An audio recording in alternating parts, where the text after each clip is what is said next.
Dans les procédés, les processus qui sont à l'œuvre, qu'on va essayer ou qu'on essaye déjà,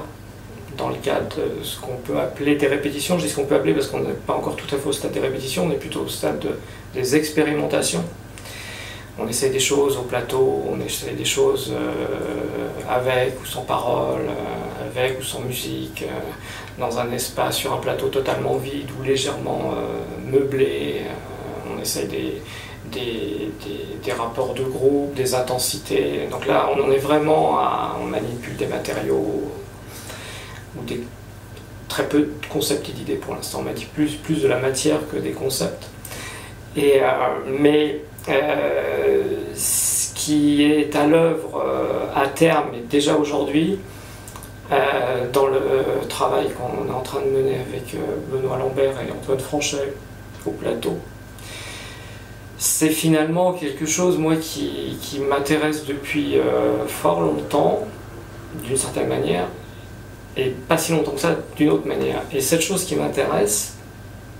étonnamment, ou c'est sans doute pour ça qu'on se retrouve aujourd'hui, peut-être, elle coïncide avec les premiers travaux qu'on a menés de concert avec Benoît Lambert, il y a une douzaine d'années, dans les We Are la France, We Are l'Europe. Et un peu plus tard, avec Que faire le retour, mais plus précisément et surtout dans We Are l'Europe. Quand j'arrive au moment de l'écriture de We Are l'Europe, qui au début n'est pas du tout censé être un livre, mais simplement un projet de plateau pour Benoît Lambert, pour le spectacle We Are l'Europe, c'est après qu'il y aura le livre et une fiction en épisode radiophonique, qui sont les trois volets de We Are l'Europe. En tout cas, les trois formes proposées de We Are l'Europe, pour ne pas parler de produits dérivés. Avant cette époque-là, ce que j'écris, notamment dans des livres comme France Guide de l'utilisateur ou United Emmerdement of New Order, ce sont, pour le dire rapidement, des consignations de la misère ambiante mondiale, écrites en investissant littéralement les langues de la régulation de l'ordre mondial, des textes de loi, des résolutions de l'ONU, des codes et des chartes diverses et variées qui régissent l'organisation mondiale en fait, et l'organisation de nos vies, que je mixe avec des rapports, des constats, des manières de vivre ces situations au quotidien dans diverses parties de la planète. Donc ça donne des collages entre une décision du FMI et puis la manière dont monsieur et madame tout le monde vivent le truc au fin fond de la Creuse avec la fermeture du dernier Auchan, remplacé par un Lidl. Mais ce rapport à la misère ambiante, il était verbalisé, formulé d'une manière telle, d'une certaine manière, j'énonçais quelque chose d'une vérité, c'est un grand mot, mais un état du monde déjà que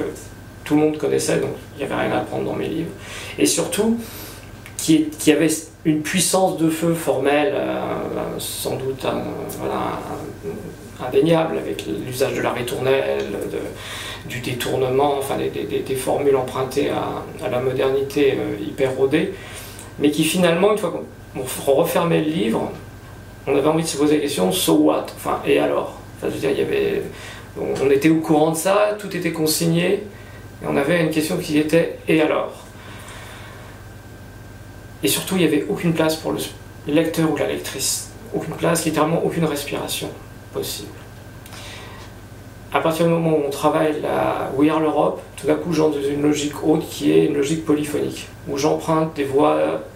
d'experts, d'expertes, de gens informés, de gens sous-informés, de gens qui ont une vingtaine d'années, de trentenaires, de cadres, de gens qui sont beaufs, de gens qui sont fins, de gens qui viennent de milieux sociaux différents, et tout ça, les voix de Benoît Lambert et la mienne. Et sur les questions qu'on traitait, sur les sujets qu'on abordait, et je fais de tout ça une espèce de concert polyphonique. Ce qui fait dire à mes défenseurs d'alors en littérature expérimentale qu'on n'entendait plus ma voix, et aux nouveaux et nouvelles lectrices que je pouvais récupérer par ce biais-là, que tout d'un coup on entendait d'autres voix et qu'il y avait enfin la place pour le spectateur. Et cette question elle est fondamentale pour moi parce qu'elle permet quelque chose de très simple, c'est qu'au lieu de mettre les gens face à un objet face auquel il n'y a plus rien à dire et avec lequel il n'y a plus rien à faire, on essaye, c'est ce que j'ai rêvé dans les 15 ans de travaux récents dans tous les domaines, dans l'image, dans le texte, dans les installations, peu importe, qui est la suivante, c'est une fois qu'on a fait l'expérience de telle œuvre, de telle proposition artistique, qu'est-ce qui se passe dans nos têtes chez nous quand on repart? Comment je fais usage? Qu'est-ce que je peux faire? Comment je peux utiliser cette petite machine, ce petit protocole qui m'a été offert à l'échelle de mon emploi du temps, à l'échelle de ma durée de vie, de mes espaces de vie? C'est un peu prétentieux, mais d'une certaine manière, ça l'est beaucoup moins, dans le sens il n'y a plus la prétention de mettre une forme imposante qui fait œuvre, il y a l'idée de mettre en place un protocole utilisable par ceux et celles qui en font l'expérience. Et c'est ça qu'on met à l'œuvre dans How Deep is Your Usage de l'art nature morte, je pense.